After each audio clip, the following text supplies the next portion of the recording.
Welcome to my review for the Engwe M20. Engwe very kindly sent me the bike to let me review it. The bike came in the usual Engwe box. It was pretty heavy, well packaged. Pretty hard to get out in honesty because it's quite a tall bike, so it's hard to lift out of the box, so you need to kind of cut your box open to get it out, or tilt your box on its side. When you first get the bike, you need to put on the front wheel, the front mudguard, the handlebars, the headlights and the rear stand. It's nothing too hard, just takes a bit of time. On this bike, usually I'll take the battery off and I'll go and charge it while I'm building it. But on this bike you only get one charger, so I opted to wait until I built the bike and plug the charger into one of the batteries so it charges both through the bike itself. Otherwise I'd have been charging one than the other, so it was easy to just do it both at the same time. As normal with these bikes, the brakes were wired the wrong way around again, so I had to swap over brake cables to make the left brake the rear brake again. Again, it's not an hard job, it just takes a little bit of time. Now, I've had quite a few bikes sent to me to be honest, and this is the first bike I've received that wasn't actually road legal when I got it. It was completely not road legal. Basically, the speed was fully unrestricted and the throttle was still on. So I had a mess in the menus and I found the setting for the speed, so I restricted the speed, but the throttle was still on. Now I tried a few methods including twisting the throttle and holding the brakes, didn't work. Going into the menu and holding plus to unlock everything, that didn't work. Couldn't really find a way to be honest. Now I am still talking to Engwe to try and find a method to deactivate the throttle.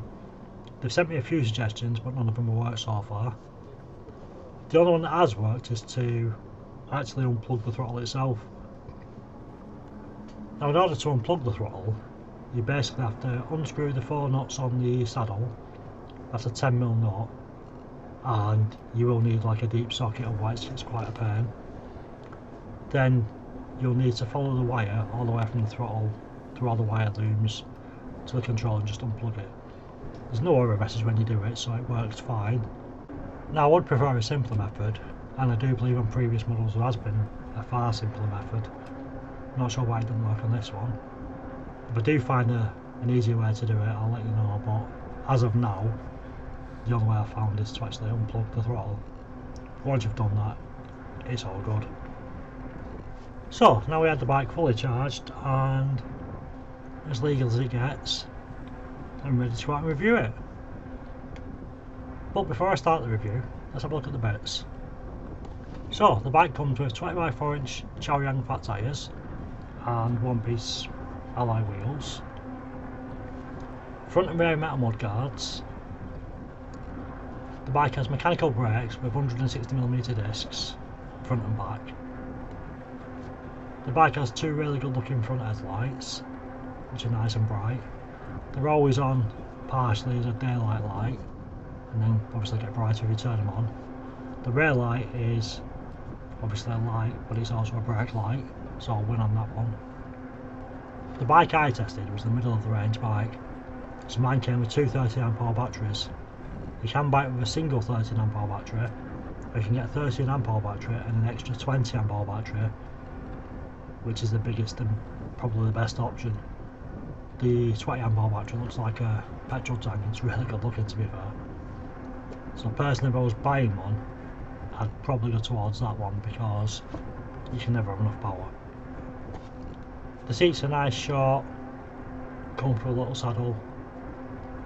It's not too firm but it's not too squishy either. It's quite comfortable. The bike comes with front and rear suspension, which is always an extra comfort. The front suspension though actually has little dials that you can actually adjust the strength of it, which is handy to have. The display is nice and compact in a nice position. It's easy enough to see. It could do with being a bit brighter because when it's sunny it's a bit hard to see, but it's not too bad.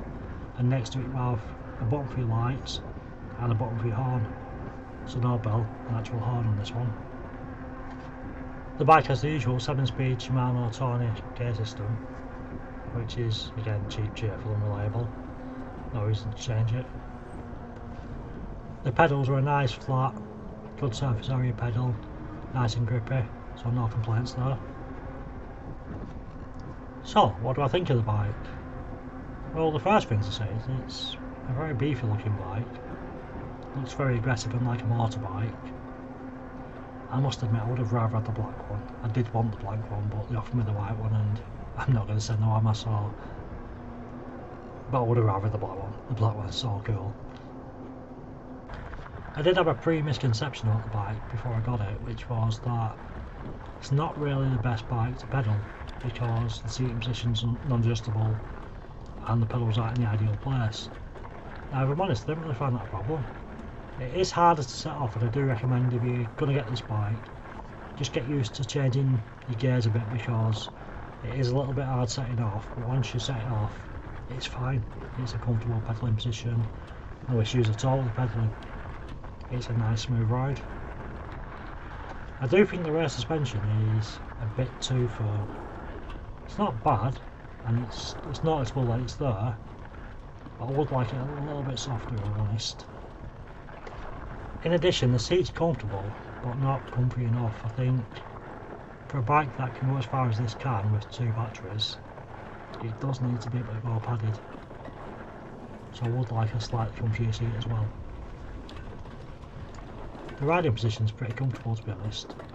You are leaning forward a bit, but it's a comfortable ride. I'd probably adjust your handlebars to get it into a position that you like, but it is a comfortable ride. Now, I do have an issue with the M20, and it's been an issue for a while of mine, and it's a reason why I probably didn't buy one. So the big issue is Engwe don't say it's actually legal. They don't say it's illegal, but they don't say it's legal either, and I don't understand why not. We also have this 48 volt 1000 watt peak brushless motor. Now I do believe the Engine X has a peak at 750, but I can't tell any difference. When I did the speed test on both, my Engine X will do 27 mph and the M20 will do 25 mph. On the hill test, the M20 finished 2 seconds quicker than the Engine X, which the way I do my hill test, 2 seconds is nothing, so it's basically the same. So that would say to me they're basically the same sort of power. So why is the Engine X legal and the M20 there's no mention of it? Because if they're the same power, surely they're both legal. I do feel the main 2 reasons bikes are taken off people in the UK are an active throttle and the bike motor doing over 15.5 mph. So if it is restricted, I do feel you're fairly safe with it not being taken. But I do feel also, because Engwe aren't actually saying it's got certificates and it's legal, that you're having a bit of a grey area.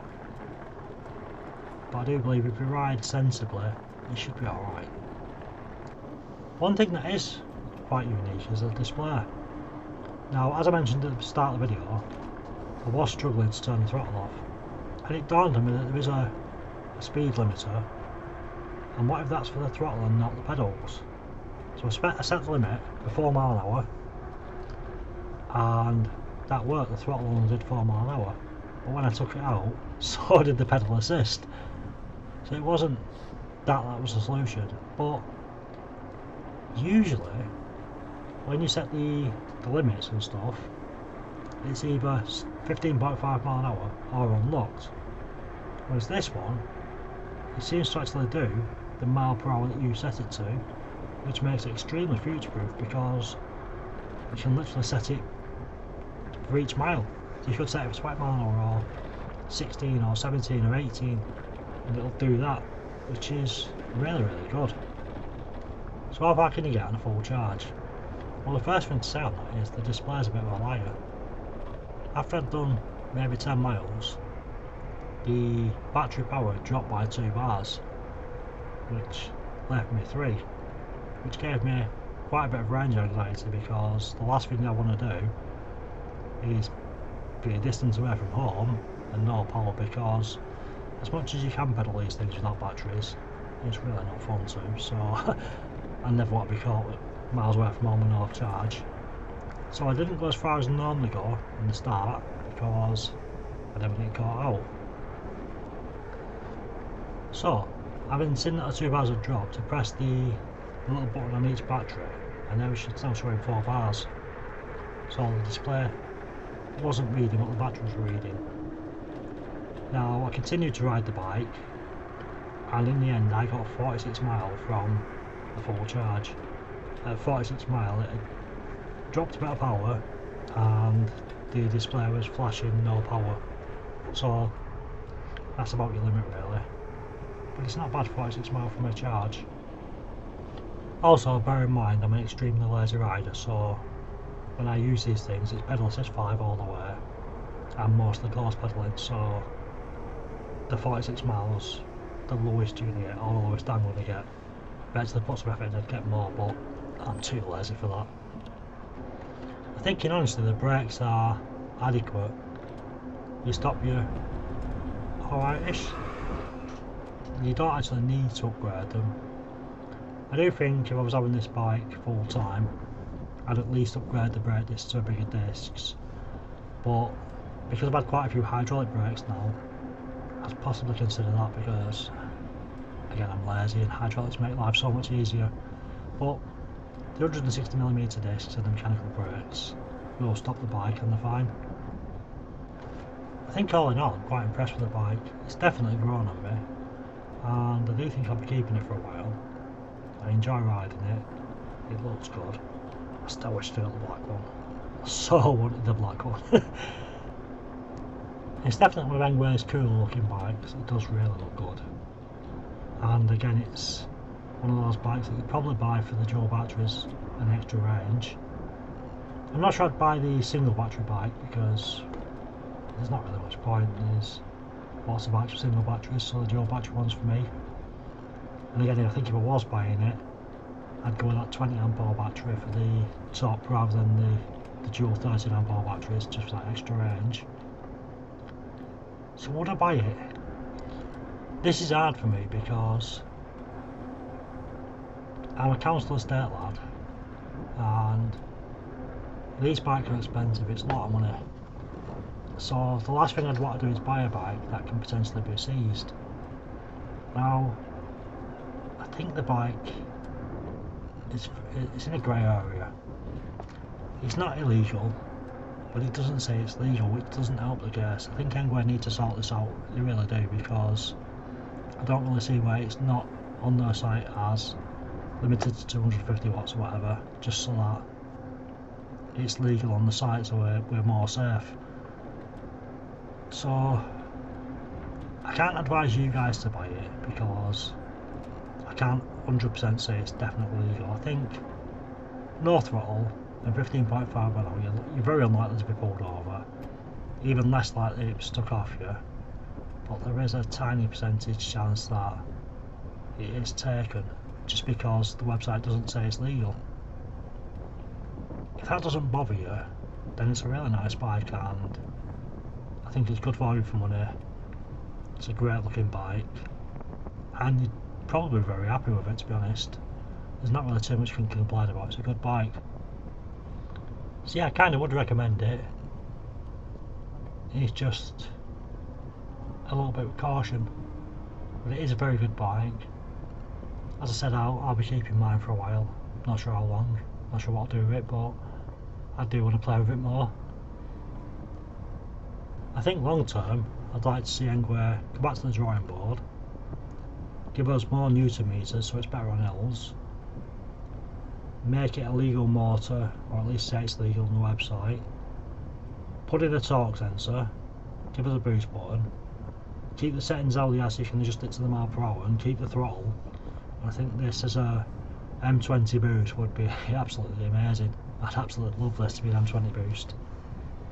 So if you're listening Engwe, we want an M20 boost please, but more torque.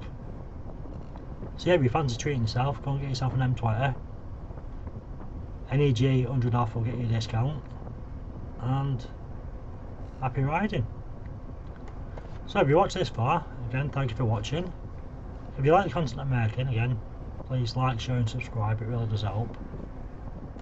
If you have any questions or comments, again feel free to put them in the comments, I'll get back to you. And I'll see you in the next video.